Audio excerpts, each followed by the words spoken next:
तो हम जो चैप्टर पढ़ने वाले हैं उसका नाम है क्रॉप प्रोडक्शन। ये वाला टॉपिक मैंने आपको पहले ही पढ़ा दिया था। क्रॉप प्रोडक्शन क्या होता है, एग्रीकल्चर क्या होता है, क्रॉप क्या होता है, क्रॉप प्रोड्यूस क्या होता है, टाइप ऑफ क्रॉप, ठीक है। उसके बाद ये एग्जांपल उस क्रॉप प्रोड्यूस के, हॉर्टिकल्चर, हॉर्टिकल्चर क्या होता है उसकी डेफिनेशन एग्जांपल है, टाइप्स ऑफ क्रॉप, खारिफ और रबी, ये सब हम लोग पढ़ चुके हैं, ठीक है। इसके बाद एग्रीकल्चर प्रैक्टिसेस क्या होता है, एक बार यहाँ से आपको समराइज़ करा रहा हूँ, ठीक है। एग्रीकल्चर प्रैक्टिसेस, तो हमारा जो टॉपिक है वो क्या है, एग्रीकल्चर प्रैक्टिसेस है। एग्रीकल्चर प्रैक्टिसेस का मतलब क्या होता है, वो सारी एक्टिविटीज़ जो एक पर्टिकुलर सीक्वेंस में जो किसान करता है, ठीक है, क्या करने के लिए, क्रॉप को कल्टीवेट करने के लिए। तो समय समय पर किसान जो जो एक्टिविटीज़ करता है, जो जो काम वो करता है क्रॉप को कल्टीवेट यानी क्रॉप को उगाने के लिए, उन एक्टिविटीज़ को हम लोग एग्रीकल्चर प्रैक्टिसेस कहते हैं। अच्छा, ये एग्रीकल्चर प्रैक्टिसेस करते वक्त, क्रॉप को उगाते वक्त तो बहुत सारे काम करता होगा। तो सारे काम तो क्या, काम को करने के लिए कुछ ना कुछ टूल्स यानी कुछ औजारों की, कुछ मशीन्स की ज़रूरत पड़ती होगी। तो ऐसे टूल्स जिनकी ज़रूरत पड़ती है एग्रीकल्चर प्रैक्टिसेस करने के लिए, उन्हें हम क्या बोलते हैं, एग्रीकल्चर इम्प्लीमेंट्स। एक एग्रीकल्चर इम्प्लीमेंट्स का मतलब ये होता है, एग्रीकल्चर प्रैक्टिसेस करने के लिए जिन भी टूल्स की हमें ज़रूरत होती है उसे हम क्या बोलते हैं, एग्रीकल्चर इम्प्लीमेंट्स। इसके एग्जांपल है प्लव, हॉ, कल्टीवेटर। अगर मैं प्लव की बात करूं तो प्लव जो होता है, आपने हिंदी में हल सुना होगा, ठीक है। दो बैलों के ऊपर बांध देते हैं और उसको ऐसे ज़मीन की तरफ वो करते हैं, और वो क्या करता है, नुकीला होता है, नुकीला मतलब शार्प होता है, ठीक है, पॉइंटेड होता है, जिसकी वजह से वो मिट्टी में जाता है और क्या करता है, मिट्टी को प्लव करने में हेल्प करता है, ठीक है। प्लव का मतलब क्या हुआ, use for tilling and scrapping of soil, weeding and manuring. क्या कह रहे हैं, इसका इस्तेमाल किस लिए करा जाता है, टिलिंग यानी प्लफिंग करने के लिए, मिट्टी के स्क्रैपिंग करने के लिए, वीडिंग और मैन्योरिंग। वीडिंग का मतलब क्या हुआ, वीड्स को रिमूव करने के लिए, और मैन्योर को मिलाने के लिए क्या करा जाता है, प्लव का इस्तेमाल किया जाता है। हो का इस्तेमाल किस लिए किया जाता है, वीड्स को रिमूव करने के लिए और लूजनिंग ऑफ सॉइल, क्या करने के लिए, लूजनिंग ऑफ सॉइल। हॉ आपका ऐसे नुकीला ऐसे टाइप का निकला होता है, जिसकी वजह क्या होता है, आपके वीड्स रिमूव होते हैं, और क्या होता है, कॉर्निंग ऑफ सॉइल, ठीक है। लूजनिंग ऑफ सॉइल और कॉर्निंग ऑफ सॉइल का, लूजनिंग ऑफ सॉइल मतलब मिट्टी को क्या करा जाता है, लूज करने के लिए हेल्प होती है। कल्टीवेटर का मतलब क्या होता है, ट्रैक्टर के पीछे जो आपके लगे होते हैं ना, नुकीले बहुत सारे, कुछ इस तरीके से लगा होता है, ट्रैक्टर के पीछे लगे होते हैं, ठीक है, उन्हें हम क्या बोलते हैं, कल्टीवेटर। मैंने आपको इमेज दिखाई थी, ठीक है, मैं अभी इमेज आपको एक बार और शो कर दूंगा, उस पर देख लेना। कल्टीवेटर उसको कहते हैं, ठीक है। क्या लगे होते हैं, ट्रैक्टर के पीछे लगते हैं और क्या करते हैं, खेतों को प्लफ करने के काम आते हैं। प्लफ मतलब खेतों को जोतने के काम आते हैं, ठीक है। क्लियर है ये बात, आ गई। देखो कुछ इस तरीके का, देखो ये ट्रक है हमारा, ट्रक के पीछे लगा हुआ है ना नुकीला सा, इसे हम क्या कहते हैं, कल्टीवेटर कहते हैं, और ये आपकी मिट्टी हो गई, ठीक है। अब आ रही है बात एग्रीकल्चर प्रैक्टिसेस के क्या क्या स्टेप्स हैं, आपके प्रिपरेशन ऑफ सॉइल। फिर देखो इसका मतलब क्या हुआ, एग्रीकल्चर प्रैक्टिसेस के क्या क्या कदम है, क्या क्या स्टेप है जो किसान लेता है। भाई इसका मतलब क्या हुआ, किसान अपनी फसल को तैयार करने के लिए क्या क्या करता है, सबसे पहले वो मिट्टी को तैयार करता है, preparation of soil. Preparation of soil का मतलब क्या हुआ, मिट्टी को तैयार करना। अगर किसान को अगर क्या कहते हैं, क्रॉप को ग्रो करना है तो उसे सबसे पहले क्या करना होगा, प्रिपरेशन ऑफ सॉइल करनी होगी।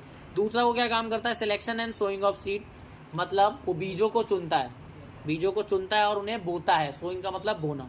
फिर replenishment of nutrient in the soil. Replenishment of nutrient in the soil मतलब अगर मिट्टी में किसी न्यूट्रिएंट की कमी है या नहीं है तो उसके लिए वो क्या करता है, फर्टिलाइजर वगैरह ऐड करता है, जिससे क्या होता है, मिट्टी की जो न्यूट्रिएंट की कमी हो क्या हो जाती है, पूरी हो जाती है। तो न्यूट्रिएंट की कमी को पूरा करना।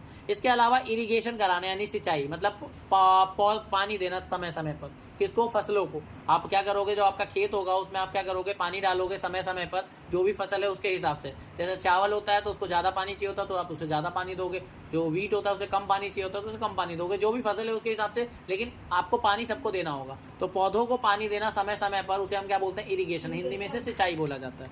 इसके बाद आता है क्रॉप रोटेशन। क्रॉप रोटेशन अगर जरूरी है, क्रॉप रोटेशन से क्या होता है, फर्टिलिटी इंप्रूव होती है, और क्या क्या चीज़ें होती है हम जब उस टॉपिक को पढ़ेंगे उसमें डिटेल में पढ़ेंगे इसको। इसके बाद है हार्वेस्टिंग। हार्वेस्टिंग का मतलब होता है कि आपकी जब क्रॉप पूरी मैच्योर हो गई है, तैयार हो गई है, तो उसकी क्या करनी है, कटाई करनी है, उसे कट करना है, ठीक है। कट करने के बाद आगे क्या करेंगे, उसके बाद उसके ग्रेन्स को अलग करेंगे। उसके लिए हम लोग विनोइंग, थ्रेशिंग, ये सारे काम करते हैं। थ्रेशिंग विनोइंग की मदद से क्या होता है, थ्रेशिंग की मदद से हम लोग क्या होते हैं, ग्रेन्स को अलग कर लेते हैं, और ग्रेन में जो भी थोड़ी बहुत लेफ्ट इम्प्योरिटी रह जाती है विनोइंग से अलग करके, जब हमारा पूरा ग्रेन तैयार हो जाता है तो हम उसे क्या कर देते हैं, स्टोर करा देते हैं, स्टोरेज करा देते हैं, ठीक है। तो ये सारे काम किए जाते हैं एक फसल को तैयार करने के लिए, और तैयार हो जाए तो उसका स्टोरेज कराने के लिए, ठीक है। तो यहाँ पर इस किसान इतने सारे काम करता है। तो देखो जो आपको खाने का जो एक खाने के लिए जो चीज़ें मिल रही हैं वो कितनी डिफ़िकल्ट प्रोसेस से मिल रही है। इसके लिए हम किसानों को सैल्यूट कर सकते हैं, ठीक है। We can salute to farmers कि वो हमारे लिए और हम सब के लिए खाना प्रोड्यूस करने का काम कर रहे हैं, ठीक है, क्योंकि खाना प्रोड्यूस करना एक खुद में ही बहुत बड़ा जॉब होता है। इसके बाद बात करते हैं पहले स्टेप की, जिसका नाम है प्रिपरेशन ऑफ सॉइल। तो ठीक है, preparation of soil is the first step of growing crop. Crop को ग्रो करने के लिए पहला स्टेप है, ठीक, पहला स्टेप है। अगर मैं बात करूँ यहाँ पर, तो यहाँ पर देखो, अगर मैं बात करूँ ना प्रिपरेशन ऑफ सॉइल में, तो प्रिपरेशन ऑफ सॉइल में दो चीज़ें आती हैं। अगर आप मिट्टी को तैयार कर रहे हो तो इसमें पता है आप क्या क्या करोगे। प्रिपरेशन ऑफ सॉइल में आप दो चीज़ें करोगे, पता है क्या आप करोगे? सबसे पहले प्लफिंग, और क्या करोगे? लेवलिंग।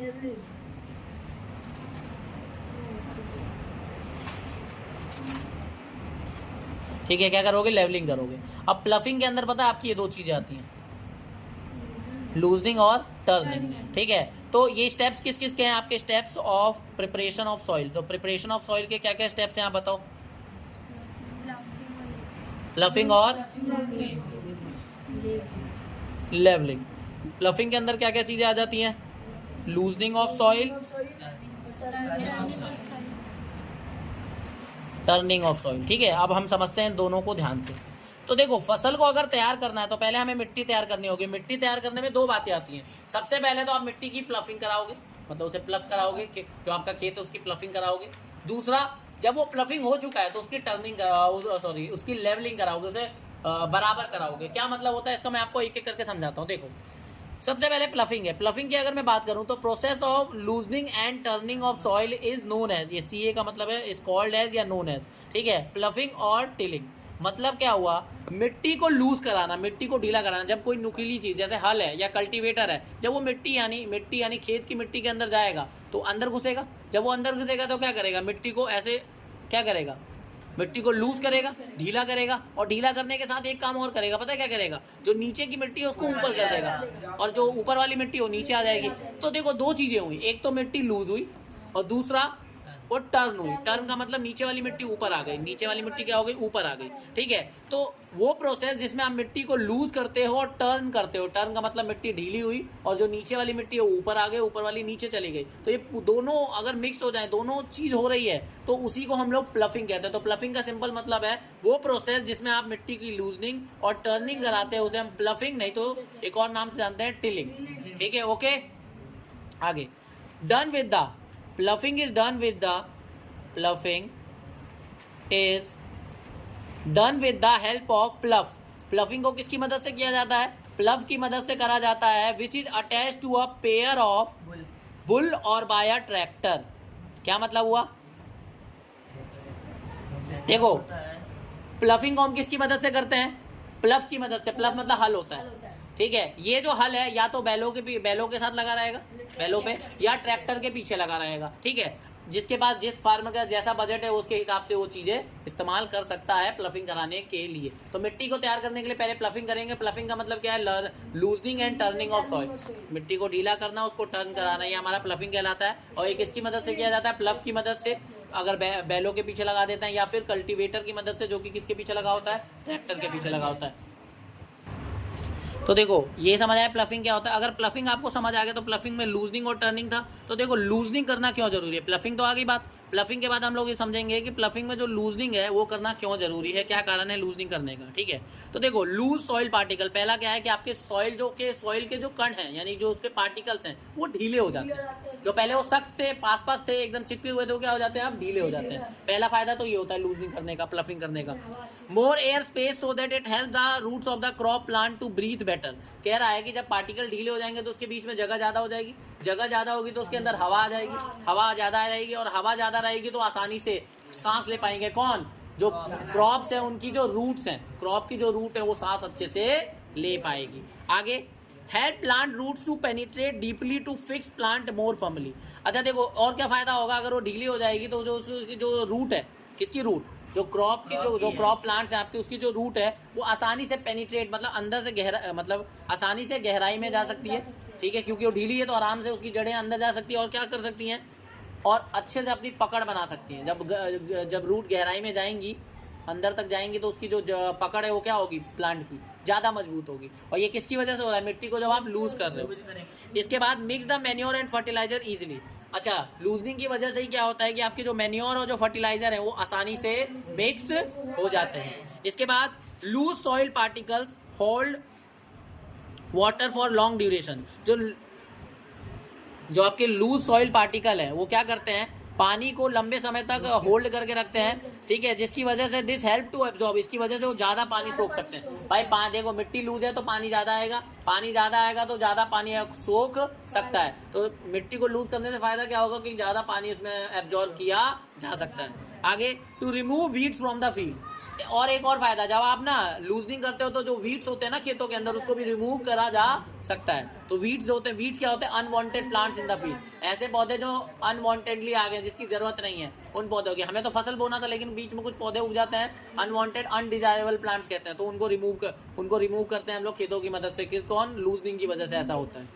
आगे और क्या करता है loosening, promote growth of useful soil microbes. ये क्या करता है, जो काम के जो माइक्रो ऑर्गेनिज्म है, जो छोटे छोटे जीव हैं, जो क्या कर सकते हैं, मिट्टी में ह्यूमस ऐड कर सकते हैं। ह्यूमस क्या होता है, एक ऐसा सब्सटेंस जो क्या करता है, मिट्टी की फर्टिलिटी को बढ़ाता है। तो वो ऑर्गेनिज्म ह्यूमस को ऐड कर सकते हैं मिट्टी में, और ऐसे की ग्रोथ आसान हो जाती है, ग्रोथ होने लग जाती है आसानी से। किसकी वजह से, जब हम लूजनिंग करते हैं तो लूजनिंग की वजह से क्या होता है, एयर स्पेस आता है, एयर स्पेस की वजह से माइक्रो ऑर्गेनिज्म उसके अंदर ग्रो कर सकते हैं, और माइक्रो ऑर्गेनिज्म जब ग्रो करेंगे तो वो मिट्टी में ह्यूमस को ऐड करेंगे, और अगर मिट्टी में ह्यूमस ऐड होगा तो मिट्टी की फर्टिलिटी बढ़ेगी, ठीक है। This microbes help to add humus to the soil, लिखा है ना, ये माइक्रोब्स क्या करते हैं, ह्यूमस को ऐड करते हैं मिट्टी में।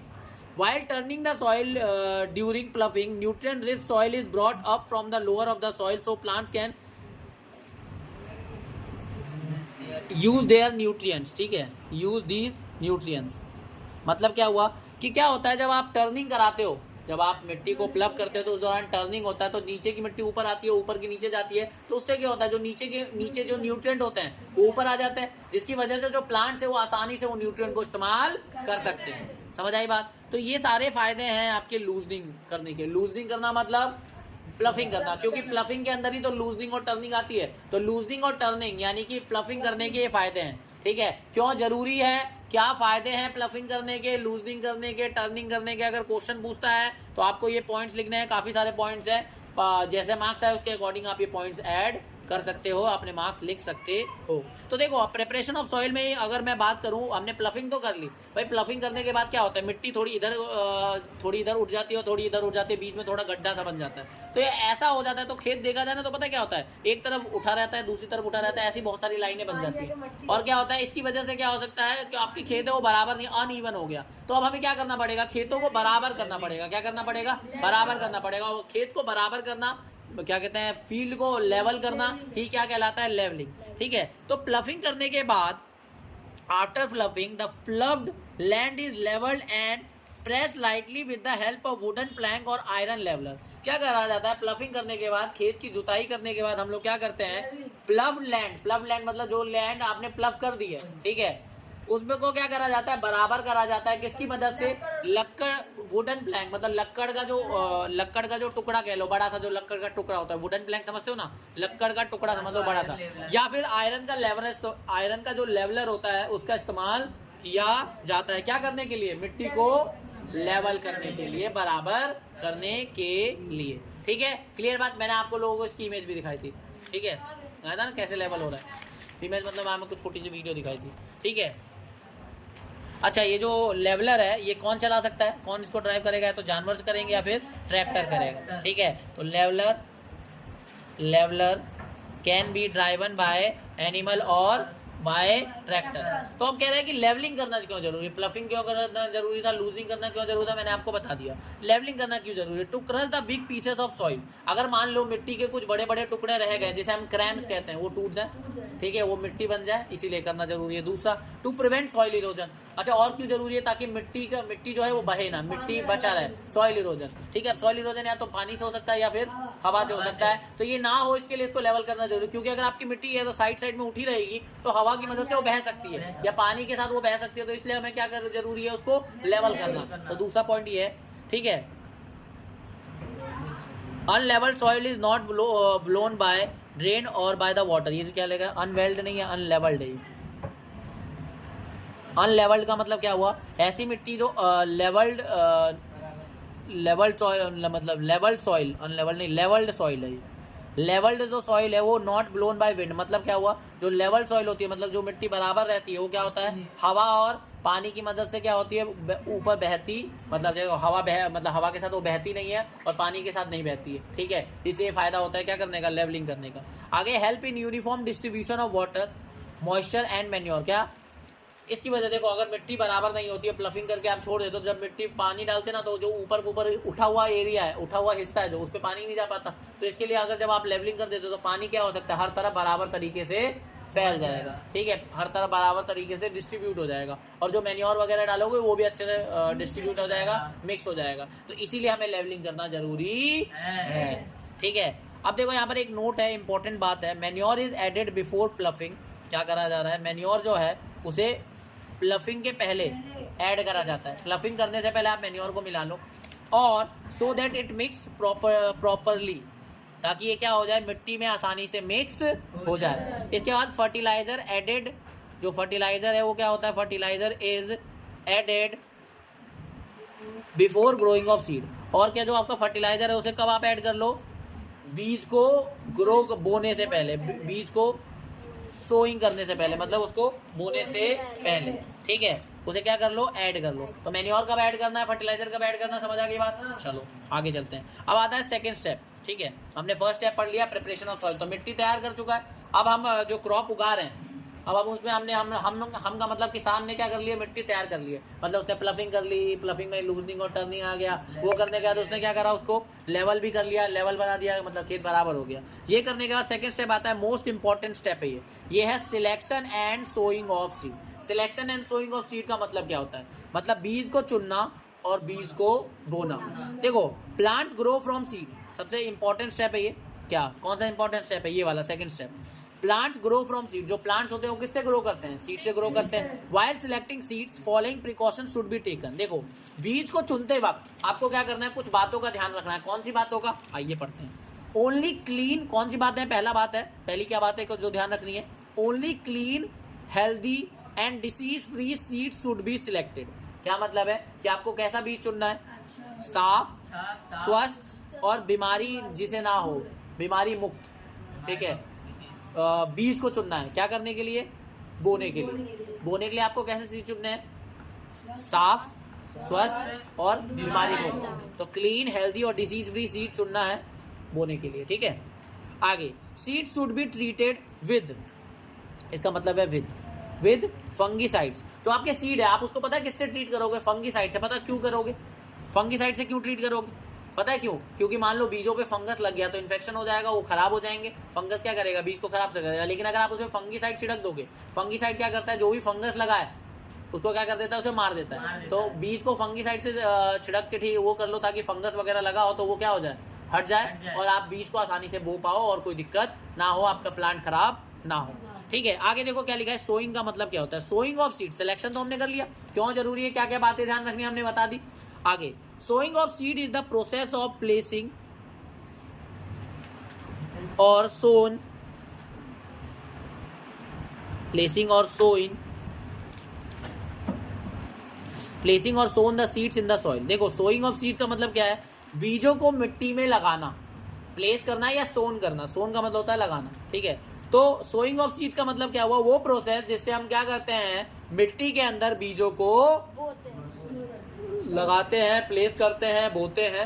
किसी को हम लोग क्या बोलते हैं, सोइंग ऑफ। तो अपने बीज तो चुन लिया, जब चुन लिया तो अब इंतजार किस बात का है, क्या बातों का ध्यान रखना चुनने से पहले, यही बता दिया, ठीक है। आगे while sowing seeds points to be kept in mind. देखो अच्छा, जब चुनते वक्त कुछ बातें ध्यान रखी थी तो बोते वक्त भी कुछ बातें ध्यान रखनी है, ठीक है। तो बोते वक्त कौन सी बातें ध्यान रखनी है, आइए जानते हैं, ठीक है। बोते वक्त क्या बातें ध्यान रखनी है, ये रहा, at the right depth neither too deep nor too shallow. तो बोते वक्त हमें क्या ध्यान रखना है कि जो गहराई है वो सही हो, सही गहराई में उसे बोना है। सही गहराई में बोने का मतलब क्या होता है, ना ही ज़्यादा गहरा होना चाहिए और ना ही ज़्यादा मतलब कम गहरा भी नहीं होना चाहिए, बहुत ज़्यादा गहरा भी नहीं होना चाहिए, मतलब ठीक ठाक गहराई होनी चाहिए। बहुत ज़्यादा गहरे पे भी नहीं बोना है और बहुत ऊपर में ही नहीं बो देना, ठीक है। तो आपको एक सही गहराई में क्या करना है, सीड को बोना है। पहली बात तो ये ध्यान रखनी है कि बोते वक्त आप ये ध्यान रखो, बोते वक्त मतलब सोइंग करते वक्त। Next, at right interval. Right interval मतलब एक अगर बीज यहाँ बो रहे हो तो दूसरे बीज में इतनी गैपिंग होनी चाहिए कि दोनों को अपना अपना न्यूट्रिएंट, अपना अपना सनलाइट सब कुछ मिले। तो राइट इंटरवल मतलब जो जगह है आप उसकी पोजीशन जो है वो सही रखनी है, जैसे so that they get proper air, sunlight and nutrient. आपको ना जैसे मान लो आपने एक बीज यहाँ बोया तो दूसरा आप इतनी दूरी पे बो कि उसको पूरी हवा मिले, पूरी सनलाइट मिले, सब कुछ मिले। ऐसे ना हो कि आप दो बीज एक जगह बो दिया, फिर तो वो कंपटीशन करने लग जाएंगे हवा के लिए, पानी के लिए, सनलाइट के लिए, न्यूट्रिएंट के लिए। तो आपको जो दूरी रखनी है, गैपिंग रखनी है, वो प्रॉपर रखनी है। इतनी बहुत ज़्यादा दूर भी नहीं रख देना है, बहुत बिल्कुल पास में ही नहीं रख देना है। एक प्रॉपर डिस्टेंस रखना है ताकि क्या हो, उनको कंपटीशन ना हो, सबको बराबर सनलाइट, एयर और सब कुछ मिले। आगे, should not be placed too far from each other. बहुत ज़्यादा दूर भी नहीं रख देना है बीजों को, because it would be a waste of field. अगर ज़्यादा दूर बो दोगे तो क्या दिक्कत है, कंपटीशन तो नहीं होगा, लेकिन खेतों का जो आपकी जमीन हो तो वेस्ट हो रही है ना। अब मान लो एक बीज आप यहाँ बो रहे हो और एक यहाँ बो रहे हो, तो बीच में तो जगह वेस्ट हो रही है। आप इतने में 4 बीज बो सकते थे, देखो कंपटीशन भी नहीं होगा, उसको प्रॉपर जगह मिलेगी। जब पौधा ग्रो भी करेगा तो उसको प्रॉपर जगह मिलेगी। अब ये नहीं कि 2 बीज एक जगह बो दिया या फिर एक बीज को यहाँ एक बीज को यहाँ बो दिया, तो ये भी गड़बड़ करेगा। समझ आ रही है बात, इस तरीके से नहीं करना है। आगे, seed should be matured and healthy, free from the parts, from the paste and disease. Parts नहीं होगा, पेस्ट होगा। जो आपका बीज है वो कैसा होना चाहिए, हेल्दी फ्री होना चाहिए, पेस्ट नहीं लगे होने चाहिए मतलब, और डिसीज कोई बीमारी नहीं होनी चाहिए। पेस्ट मतलब कोई कीड़ा मकोड़ा या कोई और चीज़ उसको नुकसान ना पहुंचाना चाहिए और ना ही उसे खराब करना चाहिए, ठीक है। तो इस चीज़ का आपको ध्यान रखना है बोने से पहले, ठीक है। आपको ये बात समझ आ गई। अब इसके बाद हम लोग पता है क्या पढ़ने वाले हैं, मेथड यूज फॉर सोइंग। वो तरीके जो सोइंग के लिए इस्तेमाल करे जाते हैं। अब हमने अभी क्या क्या पढ़ा, हमने पढ़ा दूसरा स्टेप सिलेक्शन, मतलब बीजों को चुनना, और किन बातों का ध्यान रखना है बीजों को चुनने से पहले, वो पढ़ा। इसके बाद हमने क्या पढ़ा, बीजों को बोना। बोना क्या होता है ये मैंने जाना है कि मिट्टी के अंदर बीजों को लगाना, प्लेस करना, उसे हम सोइंग कहते हैं। लेकिन उसको करने से पहले कुछ बातों का ध्यान रखना है, हमने वो पढ़ा। अब हमने क्या पढ़ने जा रहे हैं, मेथड यूज फॉर सोइंग, मतलब सोइंग करने से पहले आपको कौन कौन से तरीके दिमाग में रखने, कौन कौन से तरीके आपको होते हैं सोइंग करने के लिए, वो आपको पता होना चाहिए। तो कौन कौन से सोइंग के तरीके अब हम वो पढ़ने जा रहे हैं। तो अब हम लोग पढ़ने जा रहे हैं मेथड्स यूज फॉर सोइंग, मतलब जो सोइंग का मतलब होता है बोना। क्या बोएंगे हम लोग, बीज। तो बीज को बोने के लिए क्या क्या अलग अलग तरीके हैं, ठीक है। बीज को बोने के लिए बहुत सारे तरीके हैं, आप बीज कैसे बहुत तरीकों से बो सकते हो। तो हमने बीज तो चुन लिए, बीज कैसे सोना है, क्या बातें ध्यान रखनी है, सोना कह रहा हूँ, सोन कैसे करना है, कैसे बोना है, वो कैसे करना है, वो सारी बातें हमने समझ ली, क्या क्या ध्यान रखना होता है। अब हम लोग क्या समझने जा रहे हैं कि कैसे उसे करा कैसे जाता है। ये तो समझ लिए क्यों क्या रहा जाता है, क्यों जरूरी है, क्या क्या बातें ध्यान रखनी है, सब समझ लिए। लेकिन अब क्या समझना है हमें कि उसे करा कैसे, तरीके कौन कौन से। तो देखो कुछ तरीके हैं। सबसे पहले ब्रॉडकास्टिंग और manual method, traditional tool use करा जाता है, सीड ड्रिल का इस्तेमाल करके हम लोग कर सकते हैं, या फिर ट्रांसप्लांटेशन का मेथड यूज़ कर सकते हैं। तो ये 4 तरीके हैं जिसकी मदद से हम लोग क्या कर सकते हैं, सीड का सीड सोइंग कर सकते हैं। सीड सोइंग मतलब सीड को बो सकते हैं। सबसे पहला और बहुत समय से चलता हुआ प्रचलित तरीका है ब्रॉडकास्टिंग या मैनुअल मेथड। क्या होता है, seed scattered in the field by hand. आप खेतों में गए, अपने हाथों में बीज दिया और ऐसे क्या कर दिया, फैला दिया, फेंक दिया, ठीक है, स्कैटर कर दिया, ठीक है। सबसे आसान तरीका है, गए खेतों में ऐसे हाथों से लेके छिड़क दिया, फेंक दिया, ठीक है। ऐसे करते ज़्यादातर किसान, आज भी बहुत सारे लोग ऐसे करते हैं और बहुत समय से ये तरीका चला आ रहा है। लेकिन इसके घाटे क्या है, दिक्कत क्या है इसमें, not efficient method because it can not ensure proper spacing between seeds. ये एक अच्छा मेथड नहीं है, एफिशिएंट मेथड नहीं है, because it can not ensure spacing between seeds. क्या मतलब है कि इससे ना बराबर जगह, आपकी बराबर जगह नहीं रख सकते बीजों का। अगर आप फेंक रहे हो तो हो सकता है 2 बीज बहुत पास आ जाए, हो सकता है 2 बीज बहुत दूर दूर चले जाए, ऐसा हो सकता है ना। तो मतलब आप बराबर स्पेस नहीं तय कर सकते हो। वो बराबर स्पेस तय करने के लिए तो आपको खुद हाथों से जाके बोना पड़ेगा, एक एक करके, एक यहाँ बोया, एक ऐसा तो बहुत टाइम लग जाएगा। तो ऐसे ही फेंकते हैं, इससे समय तो बच जाता है, काम हो जाता है, लेकिन इसमें दिक्कत क्या हो जाती है, आपको पता चल गया, स्पेस हम बराबर स्पेसिंग नहीं रख पाते हैं। अगर एक बीज यहाँ है तो हो सकता है एक और बीज यहाँ पे आ जाए, हो सकता है एक बीज यहाँ है तो एक बीज बहुत दूर चला जाए, ठीक है। 2 बीज या 3 बीज एक जगह इकट्ठे भी हो सकते हैं। और अभी हमने जस्ट पहले ही पढ़ा था कि सोइंग करते वक्त हमें ये चीज़ का ध्यान रखना है कि आप जो इंटरवल है, जो गैपिंग है इनके बीच की, वो सही रखें ताकि इनके बीच में कंपटीशन ना हो जाए, ठीक है। तो ये जो तरीका है इसकी वजह से ये दिक्कत आ जाती है। और क्या दिक्कत आ जाती है, do not sown at right depth. आपने फेंका, जरूरी थोड़ा ना वो सही गहराई में जाएगा, हो सकता है ऊपर में रह जाए, हो सकता है बहुत गहरा में चला जाए, कुछ भी हो सकता है। तो सही गहराई में वो बीज जो है वो सोन नहीं हो पाएगा, मतलब बो नहीं पाएगा। तो इस मेथड से बीज बो तो जाते हैं, लेकिन कुछ कमियां रह जाती हैं जो हमें ध्यान रखनी थी बीज को बोते वक्त, जो मैंने आपको बताई थी कि प्रॉपर गैपिंग रखनी है आपको बीज के बीच में और गहराई सही रखनी है। वो दोनों काम इसमें दिक्कत कर सकते हैं। कुछ कुछ बीज तो लग जाएंगे, लेकिन कुछ कुछ भी अगर गड़बड़ करेंगे तो आपकी क्रॉप का तो नुकसान होगा ना, आपके बीजों का नुकसान होगा। तो पहला तरीका है ब्रॉडकास्टिंग और मैनुअल मेथड, इसमें ये चीज़ें होती हैं। ठीक है, क्लियर है। नेक्स्ट अगला है ट्रेडिशनल टूल मेथड। इसमें हम क्या करते हैं, पुराने समय से इस्तेमाल हो रहे टूल का इस्तेमाल करते हैं। ठीक है, पहले के समय में क्या होता था, किसान क्या करते थे, एक फनल शेप ले लेते। फनल शेप समझते हो, ऐसे कुप्पी जैसा, ये देखो ऐसे दिख रहे हैं ना, ये दो किसान भाई दिख रहे हैं और ये आपकी दो बैलें दिख रही हैं। ये पीछे इन्होंने हल टाइप लगा रखा है, साथ में देखो ये कोन है, कोन के ऊपर यहाँ इन्होंने बीज डाल रहे हैं, दिख रहा है। और एक ये ट्यूब निकली हुई है जो क्या है, अंदर मिट्टी में गहराई में जा रही है। तो ये ट्रेडिशनल तरीका है क्या क्या करने का, सोइंग करने का। ठीक है, तो इसमें क्या होता है, ट्रेडिशनल टूल का इस्तेमाल किया जाता है, पुराने जो औजार है उनका इस्तेमाल करा जाता है, जैसे है ना। इसमें क्या होता है, x funnel shape tool having 2 और 3 लॉन्ग ट्यूब्स। ठीक है, एक फनल शेप होता है, मतलब फनल की शेप का इस तरीके का, ऐसा कुछ ऐसा इस तरह का फनल शेप, जानते हो ना, ऐसा होता है। इसके नीचे एक ऐसे लंबी सी ट्यूब होती है, आगे चल के वो 2 या 3 ट्यूब बन सकती है आगे, या इसमें 2-3 ट्यूब कर सकते हैं। ठीक है, तो ऐसे फनल के नीचे ट्यूब लगी होती है जो क्या करती है, जिसके शार्प एंड होते हैं। शार्प एंड मतलब उसका जो एंड होता है वो नुकीला होता है। ठीक है, अब क्या करते हो आप, उस फनल के अंदर क्या करते हो, सीड को भरते हो फनल के अंदर, और क्या करते हो, पास होता है ट्यूब के थ्रू, और ट्यूब की जो पाइप है उससे होता है वो क्या पहुंच जाता है, शार्प एंड पे पहुंच जाता है, और कहाँ पहुंच जाता है, मिट्टी के अंदर। इससे बस फायदा ये होता है कि आप सही गहराई में, क्योंकि अगर वो मिट्टी के अंदर जा रहा है तो आप सही गहराई के अंदर रख सकते हो और एक बराबर जगह पे उसको डाल सकते हो। ठीक है, तो इससे जो चीज़ की दिक्कत यहाँ हो रही थी, ट्रेडिशनल टूल मतलब मैनुअल मेथड में जो चीज़ की प्रॉब्लम आ रही थी कि उसकी गहराई और बराबर जगह पे आप वो नहीं कर पाते हो, इससे रिजॉल्व हो गए। लेकिन इससे दिक्कत ये है, इसमें लेबर और टाइम दोनों ज़्यादा लग रहा था। तो फिर ऐसा क्या तरीका इस्तेमाल करें जिसमें लेबर और टाइम दोनों कम लगे, तो वो सबसे एडवांस तरीका आया, उसका नाम क्या है, by seed drill. Seed drill में क्या होता है, हम लोग ट्रैक्टर के पीछे क्या करते हैं, एक टूल लगा देते हैं। क्या टूल लगा देते हैं, उसे हम क्या बोलते हैं, सीड ड्रिल बोलते हैं। अब वो कैसा दिखता है आप ये देख सकते हो, आपका ट्रैक्टर है, ट्रैक्टर के पीछे आपको ये जो दिख रहा है ना, ये पूरा का पूरा क्या है, आपका सीड ड्रिल है। अगर आप इस सीड ड्रिल में देखो ना, तो ये जो आपको ये ऊपर डब्बा जैसा ये फनल शेप जो दिख रहा है, इसके अंदर बीज भर देते हैं। ठीक है, और अगर आप ध्यान से देखोगे ना, ध्यान से, तो ये है, अगर आप ध्यान से देखोगे तो आपको ये ट्यूब दिख रही है ना, ट्यूब बहुत सारी, तो ये देखो ये ट्यूब है, ये इसके अंदर आपने क्या करा हुआ है, इसके अंदर आपने बीज भरा हुआ है, दिख रहा है, इसके अंदर आपने बीज भरा है। ये ट्यूब से क्या होती है, बीज निकलता है, और क्या होता है, ये देखो ये जो नुकीले पार्ट दिख रहे हैं, ये मिट्टी के अंदर रहता है, और ये इन्हीं ट्यूब से ये बीज आता है यहाँ से, और देखो यहाँ पर गिर जाता है। देखो इन दोनों के बीच में बराबर गैपिंग है, इन दोनों के बीच में बराबर गैपिंग है, और ये गहराई के अंदर मिट्टी के अंदर जाता है। तो ये दोनों बातों का ध्यान रख रहा है, बराबर दूरी पे भी बीज गिरेगा और कुछ गहराई में जाके गिरेगा। और सबसे बड़ी बात, 1 2 3 4 5 6 7, और इधर ऐसे ही एक बार में 7, मतलब इधर उस तरफ भी 2 हैं, तो लगभग 14 सीड्स। मतलब एक टाइम में एक पर्सन इस वाले तरीके से क्या करेगा, इस वाले तरीके से बहुत टाइम लगेगा, 2-3 बीज जितने में डालेगा उतने में तो 7-8 बीज 10 सीड डल चुके होंगे, और इससे बड़ा सीड ड्रिल अगर ले आए तो और जल्दी डल जाएंगे। तो ये वाला जो तरीका वो क्या कर रहा है, टाइम भी बचा रहा है और लेबर भी बचा रहा है। तो सीड ड्रिल कैसा होता है वो समझ आ गया, ट्रैक्टर के पीछे लगा हुआ इस तरह का टूल होता है। ठीक है, उसे हम क्या बोलते हैं, सीड ड्रिल। तो आइए थोड़े पॉइंट्स पढ़ लेते हैं इसके आगे। It has a funnel shape bowl connected to several tubes drill. ठीक है, इसका मतलब एक फनल शेप होता है जिसके नीचे बहुत सारी ट्यूब अटैच होती है। ठीक है, ये मैंने आपको बता दिया।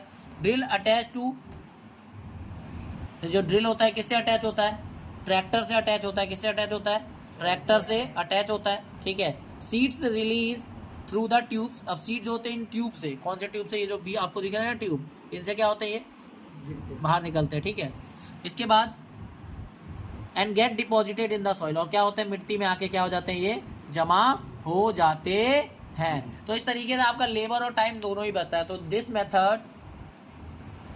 Method saves time and labour. ठीक है, ध्यान रहेगा। आगे अगला है ट्रांसप्लांटेशन। देखो क्या होता है ना, हमें some of the seeds of some plants, कुछ प्लांट्स के जो सीड्स होते हैं, जैसे पैडी हो गया, प्याज हो गया, टोमेटो हो गया, ब्रिंजल हो गया, ठीक है, चिली हो गया, इसको क्या करा जाता है, पहले ना छोटे छोटे नर्सरीज में उगा लिया जाता है। नर्सरी समझते हो, एक ऐसा एरिया जहाँ में ना पौधे का ना एक सैंपल तैयार कर लेते हैं हम लोग, और क्या करते हैं, वो सैंपल तैयार कर लेते हैं इन सब पौधों का, ठीक है, इनको ग्रो कर लिया जाता है इन सब पौधों को, और इनके बीज को तैयार कर लिया जाता है कहाँ पे, नर्सरीज में। When seedling grow they are manually transported in the field. जब ये सीड जो है प्लांट में बदल जाते हैं, सीड को ग्रो करा, प्लांट आपने तैयार कर लिया, प्लांट को ही ला के बो दो, बीज लाने की झंझट नहीं है, सीधे जो सीडलिंग आपने ग्रो करा ना, जो सीडलिंग जो है बड़े ग्रो कर जाते हैं, तो आप इसको लाते हो और मैनुअली ला के क्या कर देते हो, खेतों में प्लांट कर देते हो।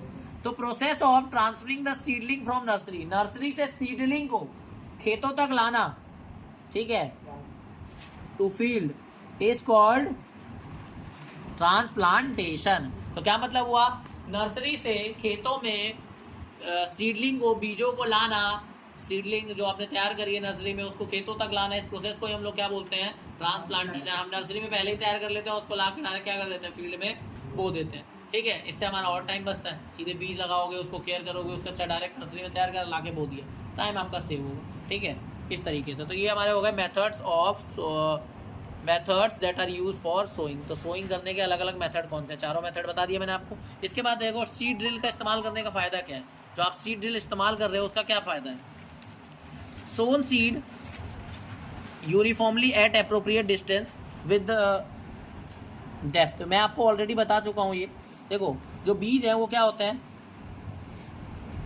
वो यूनिफॉर्मली मतलब बराबर जगह पे बराबर दूरी पे क्या होते हैं, बोए जाते हैं, ठीक है। Ensure proper covering of soil after sowing, prevent the damage cause by the birds, ठीक है। देखो क्या होता है, जो मिट्टी के अंदर सही से वो कवर हो जाता है बीज, क्योंकि अच्छी खासी गहराई पे वो होता है, क्योंकि गहराई के अंदर बोते हो आप, ऊपर में छोड़ते नहीं हो, तो कोई पक्षी वगैरह जो है उसको आके क्या करता नहीं करेगा, उसे नुकसान नहीं पहुंचाएगा, क्योंकि आप सही गहराई पे उसे बोते हैं। ये चीज़ मैं आपको बता चुका हूँ। और इसके अलावा ये क्या करता है, इसके अलावा क्या करता है, ये सेव टाइम एंड मनी, ठीक है। It save time and labour. भाई टाइम बचेगा, लेबर बचेगा, तो पैसा भी तो बचेगा, ठीक है। तो ये है। अब थर्ड स्टेप जो है हम पढ़ेंगे इसके बाद, ठीक है, लेकिन आपको सेकंड स्टेप तक समझ आ गया तो सब, चलिए आप इसको रिवाइज करिए, हम थर्ड स्टेप इसके बाद पढ़ते हैं, ठीक है, ओके।